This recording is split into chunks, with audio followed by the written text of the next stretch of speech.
So, we're just gonna record this, mga kaposyo. And, syempre, may another cam tayo for this shot din. Ito yung shot ko. Talaga naman, di ba? May iba't ibang klaseng shot tayo. So, ito yung lechon belly. Wait lang. Kanin natin to, mga kaposyo. Teka lang, ha? So, yung packaging muna niya. Here we go. We need a plate here. Habang ginagawa tong video na to. Since naman, ayan, hello mga kaposyo. Ito na ang lechoneria natin. Ang belly lechon dito na available sa Manila. Saan ba ito available? Check natin yung address later. Pero again, thank you Luigi Revilla for the lechon. Advance birthday gift niya na raw sa akin. Eh, ang birthday ko July 12 pa naman. My gosh. Anyways, ito na. Iyan na natin. Unbox na natin. So, here we go.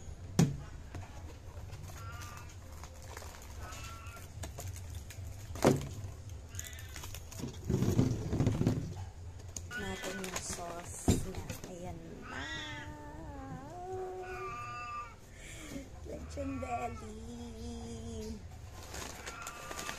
Ito yung sauce. There are different kinds of sauces.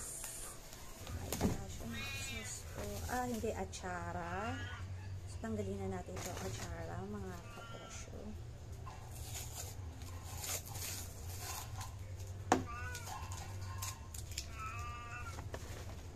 Ito ang achara.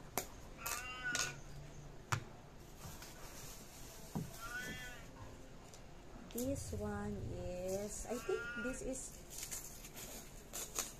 Mang Tomas o ano ba to? Basta sariling sauce nila to siguro, no? Teka. Ay, kakaiba. So, ito yung sauce. And the third one, I think it's the suka. Siyempre, may iba't ibang klaseng sauce naman kapag dinidip natin yung lechon, mga kaposyo. So, ito, oo nga, suka na mayroong garlic. Vinegar with garlic. Ika nga. Oh my God, I'm so excited.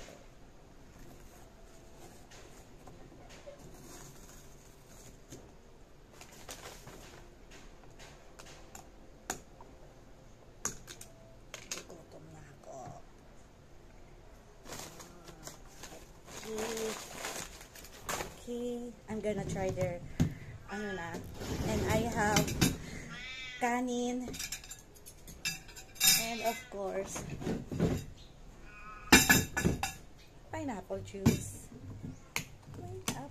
pa nga, ayan, with ice na to.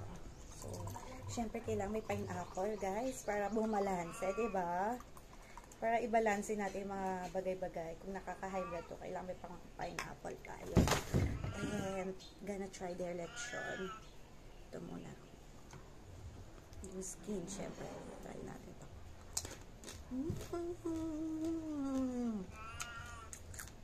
Ang lutong-lutong.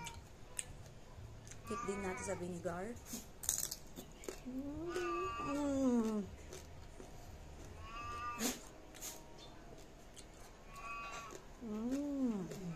Siyempre yung pusa ang mamiyaw.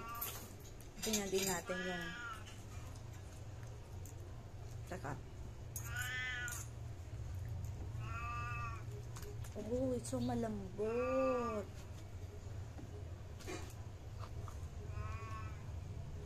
May alaga lang kaming cat guys, pero nandyan lang siya. Ang sarap.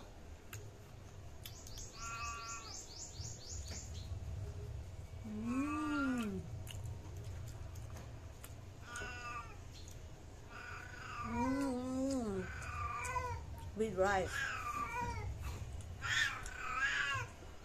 Bibigyan kita later.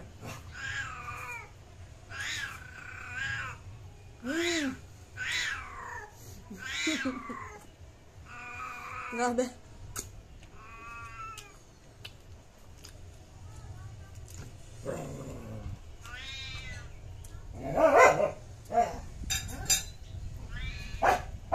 So, mga kaposyo, I'm gonna enjoy my lechonaria.